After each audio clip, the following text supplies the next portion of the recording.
Hello मंचकिंस भाई, एक हफ्ते में ना बुलावा आ चुका है आपके एग्ज़ाम का। ठीक है, just 7 days you have in your hands, and these 7 days are going to either make or break your board exams का रिजल्ट, ताकि आपके बोर्ड एग्जाम्स का रिजल्ट जो है वो अच्छे से बन जाए। ठीक है, you pass with flying numbers. Today I have come with last 7 days का टाइम टेबल, लास्ट 7 days की strategy for you that can actually help you score 100% number in your board exams. अब तो जिन्होंने मतलब साल भर भी किताब नहीं खोली है ना, अब उनको भी किताब खोलनी ही पड़ेगी। ठीक है, तो कमर कस लीजिए, ठीक है, और बिल्कुल तैयार हो जाइए कि अब तो मतलब आपको ये जंग जीतनी ही जीतनी है। So guys, welcome back to the channel. My name is Ocean, I am your English master teacher, and today I have come up with 7 days, last 7 days strategy for you. ठीक है, आपका टाइम टेबल, तगड़ा time table that can help you do your foolproof revision plan. ठीक है, पूरा का पूरा आपका एंटायर इंग्लिश का सिलेबस आप अच्छे तरीके से रिवाइज कर लोगे अगर आपने ये स्ट्रैटेजी ना अच्छे मन से फॉलो कर ली तो। बड़ी चलिए फिर आगे बढ़ते हैं, देखते हैं भाई आज के हमारी इस रिविजन स्ट्रैटेजी में क्या क्या है। तो भाई आज हम इस रिविजन स्ट्रैटेजी में सबसे पहले तो मैं आपको टिप्स बताऊंगी। टिप्स क्यों आपको ये प्लान फॉलो करना है। ठीक है, आपको यूट्यूब में 10 प्लान्स मिल जाएंगे, 10 टाइम टेबल मिल जाएंगे। इस टाइम टेबल के क्या फ़ायदे पहले ये जान लो, उसके बाद डिसाइड करना कि क्या ये प्लान आपको फॉलो करना है या नहीं करना है। ठीक है, उसके बाद हम रिवीजन स्ट्रैटेजी डिस्कस करेंगे, जिसमें हमने पूरी वीक की रिवीजन स्ट्रैटेजी बनाई है। पहले 3 दिन जो दिए हैं हमने एक थरो रिवीजन को दिए हैं। उसके बाद जो 2 days रखे हैं वो हमने रखे हैं प्रैक्टिस पेपर को प्रैक्टिस करने के लिए। ठीक है, sample papers, practice papers, previous year question papers, anything that you want to pick up. उसके बाद जो हमने लास्ट 2 days रखे हैं वो आपके लास्ट मिनट रिविजन के लिए रखे हैं और लास्ट मिनट स्ट्रैटेजीज़ के लिए रखे हैं। आप स्ट्रैटेजाइज कर सके कि आपको किस तरीके से अपना बोर्ड एग्ज़ाम देना है। तो भाई चलिए लेते हैं प्रभु का नाम और शुरू करते हैं हमारी स्ट्रैटेजी, बिकॉज अब तो भाई ऊपर वाला ही बचाए, है ना। क्योंकि हमने तो अब देखो, आपने अगर अच्छे से मेहनत करी है तो डरने की कोई बात नहीं है। पेपर इतना डिफिकल्ट नहीं आता है कि आप अटेम्प्ट ना कर सको, और आपके पेपर में आपकी जो भी डिफ़िकल्टी, जो भी आपकी प्रॉब्लम्स हैं वो सब हम इस वीक में सॉल्व कर देंगे। कोई चिंता लेने की, टेंशन लेने की बात कुछ नहीं है।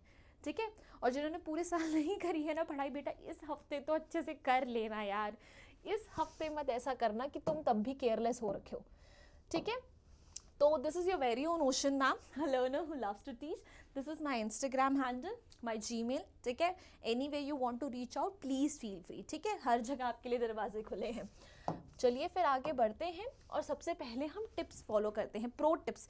ठीक है, जो things that you need to know before you follow this plan, that kind of like, you know, why do you have to follow this plan, मतलब यही प्लान क्यों फॉलो करें। देखिए, पहला जो आपको इस प्लान को फॉलो करने का एडवांटेज मिलेगा, that it will save you from the last minute exam anxiety. I don't know आप में से कितने लोगों को एग्जाम एंजाइटी होती है या नहीं होती, but I am one of those kids जिसको एग्जाम एंजाइटी होती है। अब क्योंकि मुझे एग्ज़ाम एंजाइटी होती है तो मैं कभी भी ना लास्ट मिनट के लिए चीज़ें छोड़ ही नहीं सकती। अगर तुम मुझसे बोलो ना कि मतलब 1 night फाइट कर लो, 1 night fight in the sense कि हाँ यार, मतलब पढ़ाई वगैरह के लिए कुछ टाइम पहले शुरू करते थे, but I was one of those kids, I literally use to go back to home after my after my exam use to get over और वट एवर, और उसके 1 घंटे, जस्ट 1 घंटे बाद मैं पढ़ना शुरू कर देती थी। और मैं तब तक नहीं उठ पाती थी जब तक मेरा पूरा का पूरा सिलेबस रिवाइज ना हो जाए। ठीक है, क्योंकि मुझे बहुत एंजाइटी होती है अगर मेरा सिलेबस बचा रह जाए, मैं रिलैक्स नहीं कर सकती। तो आपको वो एग्ज़ाम एंजाइटी ना हो, उसको ध्यान रख के हमने ये पूरा का पूरा आपका प्लान बनाया है कि आपके हम स्टार्टिंग के डेज़ में ही आपका थरो रिविजन करा दें कि लास्ट के 2 days ना आप बिल्कुल चिल मारो कि हमने तो सब कर लिया। ठीक है, whenever your friends call you and be like, you no, यार हमने तो कुछ नहीं किया, हमने सब कर लिया है, हमने ओशन मैम की स्ट्रैटेजी फॉलो करी है और हमें तो अब किस बात का ही गम नहीं है।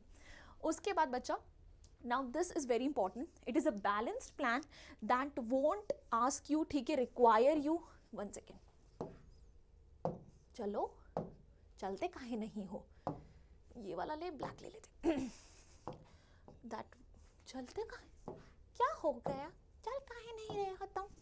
अच्छा पेन ही नहीं सिलेक्ट करा था, sorry. So basically this is a plan that won't require you to sacrifice your sleep or peace of mind. कई सारे बच्चे क्या करते हैं, आप पढ़ाई करने के चक्कर में ना लास्ट मोमेंट पे अपनी स्लीप सब कुछ भूल जाते हैं, खाना पीना नहीं। इस प्लान को अगर फॉलो करोगे ना, आपको इसमें से कुछ करने की ज़रूरत नहीं पड़ेगी। You can actually take your 8 hours of beauty sleep मस्त तरीके से, बिकॉज इस प्लान में ऐसा कुछ नहीं है कि आपको रात रात भर जागना है, ठीक है, सुबह सुबह मैं 4 बजे आपको उठवा रही हूँ, nothing of that. Next, following this plan will boost your confidence. हम इस प्लान में इंक्लूड कर रहे हैं sample practice papers, previous year question papers. जब आप उनको सॉल्व करोगे ना, वो भी अपना थर्ड रिविजन करने के बाद आपको वो वाले क्वेश्चंस आते होंगे, आपका ऑटोमेटिकली कॉन्फिडेंस बूस्ट होगा। आपको ये फीलिंग आएगी कि जब आप प्रीवियस ईयर क्वेश्चंस या वैसे ही सैम्पल पेपर्स को अब आप आराम से अटेम्प्ट कर पा रहे हो, तो एग्जाम्स में इन पेपर्स को अटेम्प्ट करना कौन सी बड़ी बात है, करेक्ट? ठीक है, so this plan will actually help you boost your confidence. Next, following this plan religiously would ensure that you complete your exam well within time. अगर आप इस प्लान को उसी तरीके से फॉलो करोगे जिस तरीके से मैंने आपके लिए बनाया है, जिस टाइम बाउंडेशन में बनाया है, आप that can actually help you ensure कि आपका एग्ज़ाम ना छूटे। क्योंकि इंग्लिश एग्ज़ाम अटेम्प्ट करते वक्त बहुत सारे बच्चों की ये कंप्लेंट भी रहती है कि भाई हमारा एग्ज़ाम ना छूट गया, मैम आता था बट छूट गया। अगर आप भी उनमें से एक बच्चे हो तो this is the plan for you, follow it, ठीक है, follow it religiously the way I have made it for you and I promise you आपका एग्जाम नहीं छूटेगा। आगे बढ़ते हैं। The plan is flexible and can be adjusted as per your schedule. मुझे पता है, देखो बच्चा, हर बच्चा ना अपने आप में डिफरेंट होता है। हर बच्चे का ना कॉन्सेंट्रेट करने के लिए ना अलग अलग टाइम वो प्रेफर करता है। कुछ बच्चे सुबह सुबह उठ के पढ़ना प्रेफर करते हैं, आई वॉज वन ऑफ देम। कुछ बच्चे लेट नाइट प्रेफर करते हैं पढ़ना, मेरे फ्रेंड्स वैसे हैं, ठीक है। कुछ बच्चों को मतलब लाइक 40 मिनट पढ़ के उसके बाद दे नीड अ ब्रेक, या कुछ बच्चे ऑन अ स्ट्रेच पढ़ सकते हैं। अब आप जिस भी टाइप के बच्चे हो, this plan is for every kid, because मैंने यहाँ पे कोई भी टाइम बाउंडेशन इस तरीके की नहीं लगाई कि आपको सुबह 5 बजे ही काम करना है, सुबह शाम के 6 बजे आपको पढ़ने बैठना है, नहीं। आप डिसाइड करोगे आपको कब पढ़ना है। मैं आपको बस आज बताऊँगी इतने घंटे आपको डेडिकेट करने हैं। अब वो आपको कब डेडिकेट करने, आपको दिन के 2 बजे करना है, आपको रात के 2 बजे करने हैं, ये आप पर है। क्योंकि कई डिफरेंट फैमिलीज़ ना डिफरेंट पैटर्न फॉलो करती है। किसी का लंच टाइम कुछ और है, किसी के छोटे सिबलिंग्स है तो उन्हें दिन में नहीं पढ़ाई होती, रात को पढ़ाई होती है। Anything what ever suits you, you decide, ठीक है। चलिए फिर, अब आप लोगों को पता चल चुका है कि ये प्लान फॉलो करना है तो क्यों करना है। एंड अगर आपको अब लग रहा है कि ये प्लान आपके लिए सूटेबल है, तो भाई प्लीज़ इस वीडियो को एंड तक देखना and please make sure that you give us a like button, hit the like button, subscribe to the channel guys, because इतनी मेहनत कर रहे हैं हम आपके लिए, थोड़ी सी मेहनत तो आप भी कर सकते हो ना। अगर आपको ये वीडियोस अच्छी लग रहे हैं, हमारे एफर्ट्स अच्छे लग रहे हैं, तो व्हाई नॉट शो इट। चलिए फिर आगे बढ़ते हैं, लेट्स मूव अहेड और प्लान को डिस्कस करते हैं। तो भाई डे 1 की बारी आ गई है। डे 1 यानी मंडे, ठीक है, मैं संडे को इंक्लूड भी नहीं कर रही हूँ, ठीक है, जब मर्जी ये वीडियो देखो, पर मंडे को तुम्हें क्या करना है, मंडे का तुम्हारा स्केड्यूल ये है, ठीक है। अब हर डे को ना मैंने morning, afternoon, evening and night में डिवाइड करा है।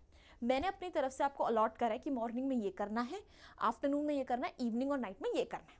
अब वो आपकी मर्जी है, आप चाहो तो इसे अर्ली मॉर्निंग या मॉर्निंग के लेटर टाइम पे कर सकते हो, ठीक है, 12 बजे करो दिन के, या 2 बजे करो, that is absolutely up to you. या रात को भी कभी करना है 4 बजे 5, अपने आप डिसाइड करो, बस आवर्स उतने डेडिकेट करना।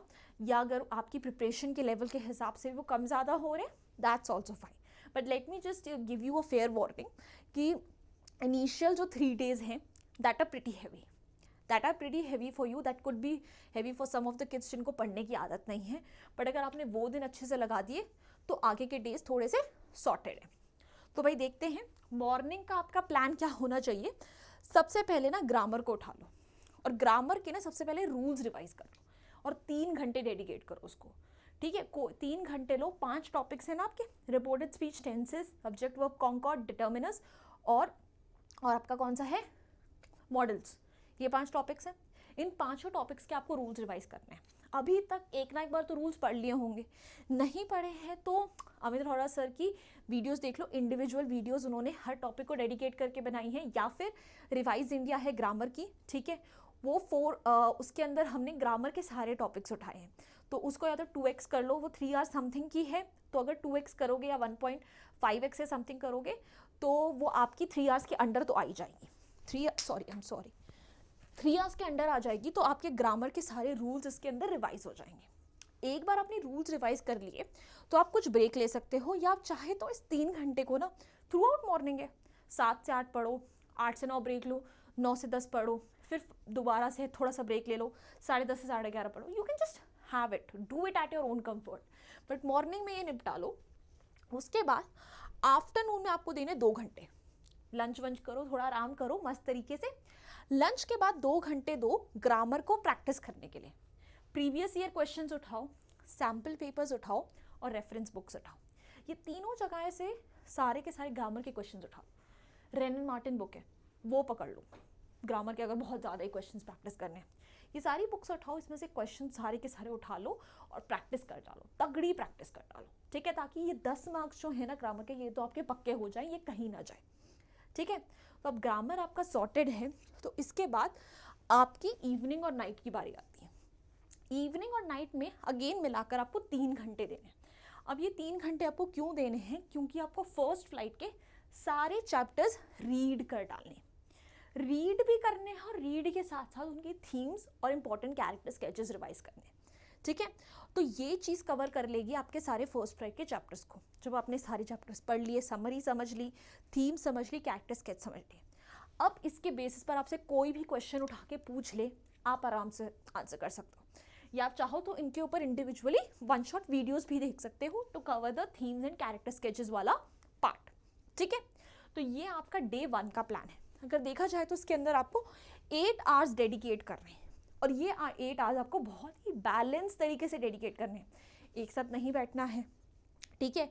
मैं ये भी नहीं बोल रही कि 2 घंटे एक साथ बैठो, 3 घंटे एक साथ बैठो, एटलीस्ट 1 घंटा बैठ लो, ठीक है, थोड़ा कॉन्टिन्यूटी में आराम से अपने हिसाब से आप डिसाइड करो, आपको मॉर्निंग में 7 बजे से पढ़ना है, 5 बजे से पढ़ना है, 4 बजे से पढ़ना है, that's absolutely up to you, up to your pace. और ये 8 घंटे जो है ना, ये बहुत ज़्यादा टाइम है, तो जो बच्चा जिसकी प्रिपरेशन पहले से हो रखी है, he can actually cover this all of this up within, wrap this up in like 5 to 6 hours, rather उससे भी लेस अगर उसकी प्रिपरेशन और भी तगड़ी है। बट अगर ऐसा बच्चा है जिसने रिसेंटली इंग्लिश को पढ़ना शुरू करा है, जो कि मोस्ट ऑफ द किड्स का केस होता है, वो इनिशियली इंग्लिश पे फोकस नहीं करते, तो वो लोग भी आराम से ये 8 घंटे का स्ट्रेच करें ना, मस्त तुम्हारी प्रिपरेशन हो जाएगी, डोंट वरी। चलिए, डे 1 हमारा सॉर्ट हुआ। जब डे 2 की बारी आएगी, यानी ट्यूसडे को आपको क्या क्या करना है, ट्यूसडे का आपका प्लान कुछ ये रहा। मॉर्निंग में आपको 2 घंटे देना है रीडिंग कॉम्प्रिहेंशन को। अब ये रीडिंग कॉम्प्रिहेंशन को जो आपने 2 घंटे देने हैं, वो किस तरीके से देने हैं, आपको टाइमर के साथ देने हैं, और वो टाइमर आप लगाओगे 20 मिनट का, 20 मिनट का for each comprehension. This is the time I want you to dedicate to each reading comprehension passage, 20 to 30 minutes maximum, ठीक है। ये टाइमर लगाने से क्या होगा, आपकी प्रैक्टिस हो रही है, तो आप एग्जाम में भी फिर आपको एक आदत बन जाएगी कि हाँ 20 या 30 मिनट में ही मुझे अपना रीडिंग कॉम्प्रिहेंशन का पैसेज ख़त्म करना है। और अगर आप 20 मिनट लेके चलते हो तो 2 घंटे में आपके 6 कॉम्प्रिहेंशन पैसेजेस प्रैक्टिस हो सकते हैं, 6, 3 आप फैक्चुअल पैसेज कर लो, 3 आप डिस्कसिव पैसेज कर लो, मोर देन इनफ, काफ़ी है। एग्जाम्स के हिसाब से तगड़ी प्रिपरेशन हो जाएगी आपकी। Again you can pick up previous year questions, sample papers और रेफरेंस बुक से, ठीक है, वट एवर यू हैव। उसके बाद आफ्टरनून में आपको अब 3 घंटे डेडिकेट करने हैं। अब ये 3 घंटे आपको एनालिटिकल पैराग्राफ और लेटर राइटिंग को डेडिकेट करने हैं। अब इनको डेडिकेट कैसे करना है, 1 घंटा तो आपको लगाना है सिर्फ ओपनिंग और क्लोजिंग लाइन्स को कलेक्ट करने के लिए। लेटर, सारे के सारे letter types, letter to editor, letter of complaint, letter of order, XYZ, any kind of letter that you can probably be asked in exam, आपको उसके लिए ओपनिंग लाइन्स और क्लोजिंग लाइन्स इकट्ठा करनी है कि एडिटर है तो through the columns of your esteem newspaper, this is to bring to your notice, ठीक है, I would like to throw light on this topic, analytical paragraph, it illustrates this, it shows this in a nutshell, ठीक है, in concluding lines we can say that. तो ये सारी चीज़ें आपको क्या हेल्प करेगी, जब आप एक्चुअल में लेटर राइटिंग या एनालिटिकल पैराग्राफ क्वेश्चंस अटेम्प्ट करने पे जाओगे, आपको इस चीज़ में दिमाग लगाना ही नहीं पड़ेगा कि स्टार्टिंग और एंडिंग में क्या लिखना है। टॉपिक बदल जाएगा, टॉपिक के हिसाब से आपकी बॉडी बदलती जाएगी, उसके बीच में जो आप भर रहे हो मैटर, स्टार्टिंग और एंडिंग सेम रहेगी मोर और लेस, ठीक है। So that would make your work easier. Format वगैरह आपको ये सब कुछ इसी आर में कर लेना है। फिर जब आप लेटर राइटिंग और एनालिटिकल पैराग्राफ करने पे आओगे, अगेन इन दोनों को आप 1-1 घंटा डेडिकेट करिए, ठीक है। I would suggest timer on दोबारा करो और इन दोनों को ना 15-15 मिनट्स दो, 15 minutes for analytical paragraph, 15 minutes for letter writing, हर क्वेश्चन के लिए। तो अगर हम 15 मिनट्स की बात करें तो आप 1 घंटे में 4 लेटर राइटिंग और दूसरे 1 घंटे में 4 एनालिटिकल पैराग्राफ प्रैक्टिस कर सकते हैं। Again a lot of practice that you can do, ठीक है। सो आपको यही चीज़ फॉलो करनी है। आपने फॉर्मेट कर लिया है, आपने ओपनिंग और क्लोजिंग लाइंस कर लिया, तो आपको अब बस अपनी लैंग्वेज पे फोकस करना है, उसे प्रिसाइज, उसे कंसाइज, उसे टू द पॉइंट बनाना है, ठीक है। तो अगेन आपका भी ये वाला राइटिंग सेक्शन भी सॉर्टेड है। अब इवनिंग और नाइट में आपको पोम्स को 2 से 3 घंटे डेडिकेट करने हैं, again depending on your level of preparation, आप कितना ज़्यादा थरो हैं पोम्स के। पर जब आप पोम्स को कर रहे हो ना प्रिपेयर, उसके लिटरेरी डिवाइसेस और थीम्स, इन सब के ऊपर ज़्यादा ध्यान देना, उसको अच्छे से प्रैक्टिस करना, ठीक है। उसको अच्छे से प्लीज़ ध्यान में रखना कहाँ पर कौन सा लिटरेरी डिवाइस यूज़ हो रहा है, किस पोम की क्या थीम है। और अगर हो सके तो जब ये आप footprints without feet, first flight, इन चैप्टर्स के themes, literary device, character sketches कर रहे हो, एक शीट बनाते जाओ, ठीक है। उस शीट में लेट्स से आपने लिया है फर्स्ट फ्लाइट के लिए, फर्स्ट फ्लाइट की हर चैप्टर की थीम, ठीक है, 1 और 2 लाइन्स में मेन कैरेक्टर स्केचेस, हर कैरेक्टर के आपने 3-4 क्वालिटीज़ लिखते जाओ, ठीक है। ये आपको काम कब आएंगे, एग्जाम वाले दिन या एग्जाम से 1 दिन पहले, जब आपको इनका एक क्विक रिविजन करना है। सिमिलरली पोम्स के लिए करना है, उसके लिए लिटरेरी डिवाइस और थीम्स, इसकी आप एक शीट बनाओ। और सेम चीज़ आपको करनी है फुटप्रिंट्स विदाउट फीट के लिए, for themes and character sketches. Pros section के लिए थीम्स और character sketches, for poems literary devices and themes. जो आप ये कर लोगे ना, आपको एग्जाम से पहले लिटरेचर रिवाइज करने पे फोकस करना ही नहीं पड़ेगा ज़्यादा, क्योंकि आप इतनी बार इन चैप्टर्स को अभी तक अपने प्री बोर्ड्स के लिए या उससे पहले जो यूनिट एग्जाम्स होते हैं पढ़ चुके हो कि आपको इन सबकी समरी तो याद हो ही चुकी होगी। जो आप चीज़ें भूलते हो या जिन पे आपको बार बार रिवाइज करना पड़ता है, वो यही पॉइंटर्स होते हैं।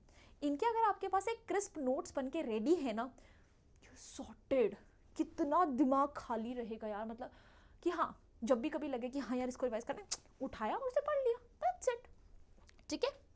चलिए फिर डे 3 की तरफ एक बार बढ़ते हैं।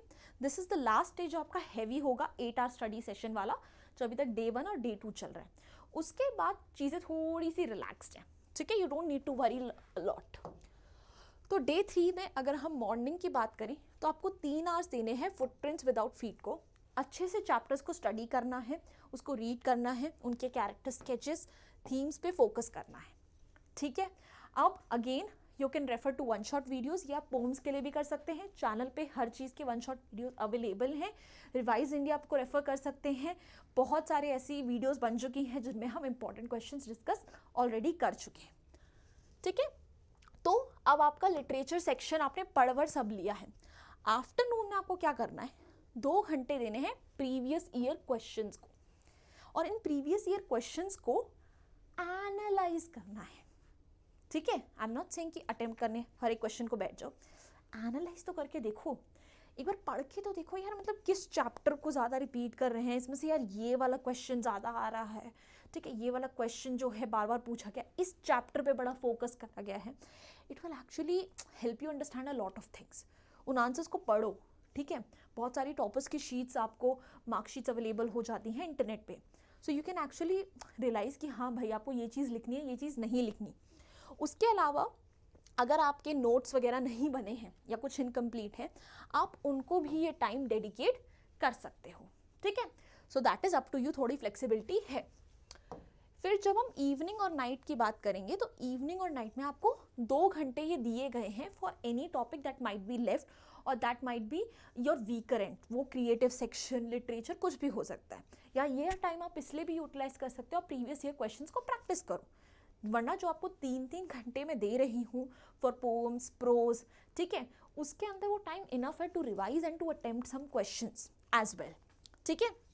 आप इस टाइम पे दोबारा से अपने नोट्स कंप्लीट कर सकते हो, जो क्रिस्प नोट्स मैंने आपको बताए हैं उनको एक बार करो, अगेन आपका एक थरो रिविजन हो जाएगा।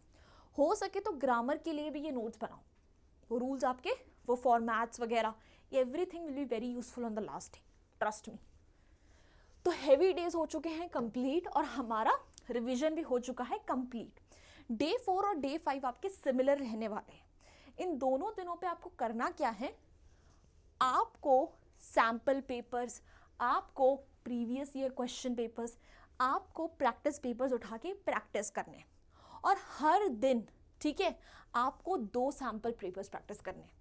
या तो ये आप कर सकते हो, एक सैम्पल पेपर, एक प्रीवियस ईयर क्वेश्चन प्रैक्टिस करो हर दिन, और उसको ना 3 घंटे देने ही देने, हर सैम्पल पेपर को, हर प्रैक्टिस पेपर को, हर प्रीवियस ईयर क्वेश्चन को 3 घंटे देने हैं, प्रॉपर टाइमर ऑन करके।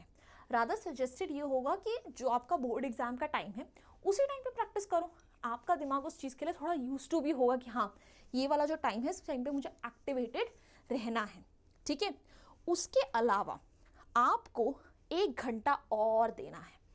उस 1 घंटे में आपको क्या करना है, आपको अपनी मिस्टेक्स रेक्टिफाई करनी है, आपको अपना सैम्पल पेपर देखना है, आपके पास सॉल्यूशन तो ऑलरेडी है, उसे सॉल्यूशन से कंपेयर करो, हाँ यार ये गलती है, इस पॉइंट को मैं ऐसे लिख सकता था, इस पॉइंट को मैं वैसे लिख सकता था। बच्चे क्या करते हैं, प्रैक्टिस ज़रूर करते हैं पर एक बार मुड़ के तक नहीं देखते। मैथ में ज़रूर देखेंगे कि आंसर सही है ना सही, पर इंग्लिश में मुड़ के तक नहीं देखते क्या उसका आंसर सही है नहीं। ये चीज़ आप मत करना। Analyse your answers on your own, क्या मैं इसको इम्प्रूव कर सकता हूँ, किस तरीके से इम्प्रूव कर सकता हूँ, क्या चीज़ मैं और इसमें ब्यूटिफाई कर सकता हूँ। बी योर ओन एग्जामिनर, खुद को मार्क दो और बड़ी स्ट्रिक्ट तरीके से दो, ठीक है, ताकि जितनी गलतियां आप अभी कर लो और उसको सुधार भी लो, ठीक है। चलिए फिर डे 4 और डे 5 भी रैप अप हो चुके हैं। अब डे 6 और डे 7 जो है ये है relax days. As I told you, I am one of those kids जो एग्जाम फियर, एग्जाम एंजाइटी से बहुत ज़्यादा डील कर चुकी है। To the point guys, you won't believe, मैं एग्जाम्स में बीमार पड़ जाती थी, मैं हर एग्ज़ाम में बीमार पड़ जाती थी, and it's at a very later stage that I realised कि कहीं ना कहीं मेरे दिमाग में उस एग्ज़ाम का फियर था जिसकी वजह से मैं बीमार पड़ती थी। तो I didn't want, after I became a teacher, I didn't want my kids to face the same fear and anxiety. So when I was making this plan, I made sure कि चाहे मुझे इनिशियल डेज थोड़े से heavy रखने पड़े, अब वो आप चाहो तो अपना बर्डन आप थोड़ा सा उस हिसाब से डिवाइड कर सकते हो, because now I have told you कि आप कैसे कैसे चीज़ें डिवाइड कर सकते हो। तो that's absolutely up to you, as I told you, plan is flexible, आपको डे 2 पहले करना है, डे 1 बाद में करना है, ये भी आप पे है। बट आई जस्ट वॉन्टेड कि इनिशियली प्रैक्टिस सारी हो जाए ताकि डे 6 और डे 7 पे ना बर्डन ना रहे। तो डे 6 और डे 7 पे आपको लिटरली अगर आप 2-2, 3-3 घंटे भी पढ़ोगे ना, यू आर सॉर्टेड, कुछ नहीं करना है। जो नोट्स बनाए थे ना उनको रिवाइज कर लो, थोड़े से और sample papers, previous year question paper practice करो। उसके अलावा मैं क्या चाहती हूँ कि जो 2 दिन है ना, आप स्ट्रेटेजाइज करो कि आप अपना पेपर अटेम्प्ट कैसे करोगे। मतलब आप कौन सा टॉपिक पहले करना चाहते हो, कौन सा टॉपिक बाद में अटेम्प्ट करना चाहते हो, कौन सा क्वेश्चन पहले, कौन सा क्वेश्चन बाद में, ये सब चीज़ें, ये सब प्लानिंग आप इन 2 दिनों में आराम से कर सकते हो, because you 48 hours all to yourself without any stress on your head that you still have to revise or you still have to practice something. You're sorted for these days, ठीक है, on these days. तो आप ये सब चीज़ें कर सकते हो। Plus go and check out the marking scheme, latest marking scheme check out करो, उसमें देखो कि आपको आंसर्स एक्चुअली लिखने कैसे हैं, ठीक है, कितने वर्ड लिमिट में लिखने हैं, क्या आपकी गलतियाँ आप उसे कैसे सुधार सकते हो। ये सारे वो दिन हैं, ये दोनों के दोनों। और बस हो गए 7 दिन, निकल गए 7 दिन, और इन 7 दिनों में आपका देखिए कितना अच्छा रिवीजन भी हो गया, आपने हर सेक्शन पे, हर क्वेश्चन पे आपने अच्छे से फोकस भी कर लिया, and you are now ready to give your exam with ultimate confidence in yourself. So guys that's it, बस इतनी सी बात है, इतना दिमाग में जोर डालने की ज़रूरत ही नहीं है यार। थोड़ा सा ना चीज़ों को चिल रखो, आराम से पेपर सॉल्व हो जाएंगे। और इसके अलावा भी अगर कोई डाउट्स हैं, कुछ और हैं, then make sure you do leave it in the comment section below. या अगर आपको ये स्ट्रैटेजी, ये प्लान पसंद आया है, then please share it with your friends as well, because sharing is caring यार, ठीक है, इतना सेल्फिश नहीं होते। So guys, all the very best for your exam. अगला वीक आपके और मेरे लिए दोनों के लिए बहुत क्रूशल है, और जितनी मेहनत आप करोगे, आई प्रॉमिस उससे ज़्यादा मेहनत मैं करूँगी टू मेक श्योर कि मेरे किड्स जो है ना, इनके सबसे अच्छे नंबर इंग्लिश में ही आए। ठीक है गाइज, तो प्लीज़ थोड़ा रिलैक्स रहो, ठीक है, मस्त करो, थोड़ी सी पढ़ाई करो अच्छे से। फिर मिलेंगे पढ़ते पढ़ते। Bye bye kids, and yes, do not forget to subscribe to the channel and like this video यार, that is also very important. Please यार, इतनी अच्छी वीडियो बनाई है। Bye bye.